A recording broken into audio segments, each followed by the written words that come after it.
Je suis Jonathan Lett, le directeur général de Canal+ Burkina. Le groupe Canal+ s'est implanté en direct, a créé une filiale ici, Canal+ Burkina, en 2013. Donc à cette date, on soutenait déjà le FESPACO, mais nos soutiens remontent à bien avant. Peut-être qu'en vous et moi, nous étions très jeunes, donc je ne saurais pas donner la date exacte. En tout cas, ça fait très longtemps qu'on soutient le FESPACO et pour encore très longtemps. Donc on donne au FESPACO tout ce que nous on peut donner, mais il y a un comité qui le dirige avec un directeur délégué qui fait un très bon travail. Et donc c'est eux qui nous donnent les besoins et après nous on s'adapte en fonction de leurs besoins.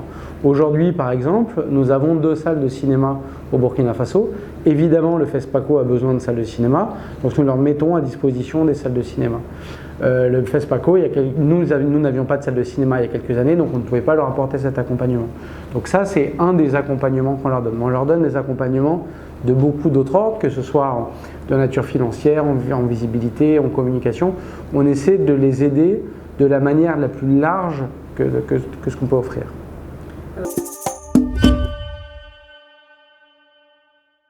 On a beaucoup de pays d'Afrique, y compris des pays énormes avec des populations gigantesques, sur lesquels il n'y avait pas de salle de cinéma.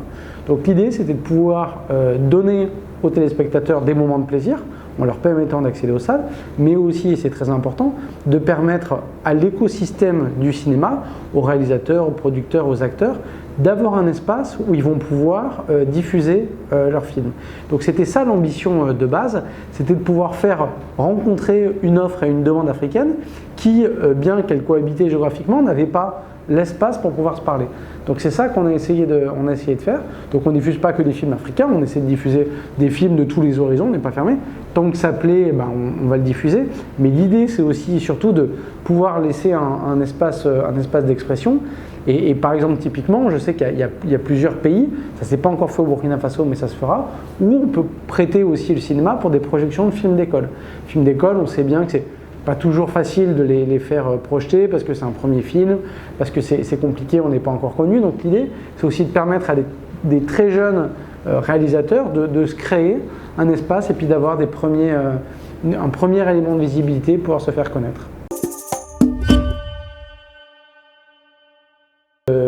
On essaie de faire de la même manière tout ce qu'on peut, donc ça recouvre un éventail très large de nos actions. Donc les premières actions qu'on fait, je veux dire les plus importantes et les plus visibles, ça va être d'acheter des contenus et de les diffuser.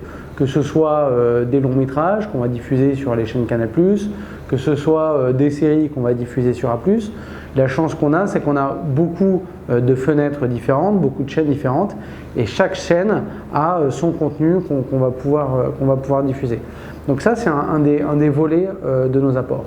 On a voulu aller plus loin et du coup on s'est lancé dans la coproduction. Et aujourd'hui, ce qu'on ne faisait pas il y a quelques années, aujourd'hui on fait des coproductions, donc sur des films, sur des séries, sur potentiellement des courts-métrages. Et aujourd'hui on a des coproductions qui sont primées à l'international, comme a pu l'être par exemple Invisible, ou qui peuvent être primées à l'échelle africaine.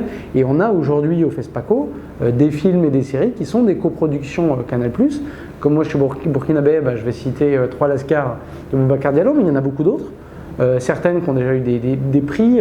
Je pense peut-être La Nuit des Rois, qui a été en lice pour les Oscars. C'est un long métrage ivoirien qui a été coproduit par Canal+, de Philippe Lacotte. Donc il y a beaucoup de films de tout type de format sur lesquels on s'investit.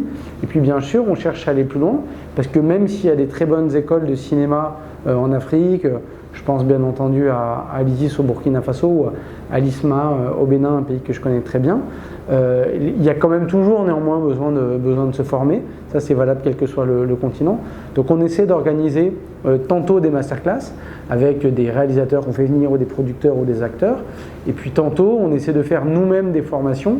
Donc on fait de manière panafricaine, hein, donc à chaque pays on s'adapte. Moi je sais qu'on en a fait il n'y a pas très longtemps au Bénin avec Sylvestre Amoussou. Aujourd'hui on a réflexion pour faire des choses au Burkina Faso avec Isaka Sawadogo. En fait on est très ouvert, il n'y a pas tellement de règles, on est ouvert à notre écosystème, et quand il y a des gens de l'écosystème, des acteurs, des réalisateurs qui ont des projets, qui viennent nous voir, on est ouvert pour étudier tout type de projet tant que ça fait avancer le cinéma africain. C'est ça la ligne.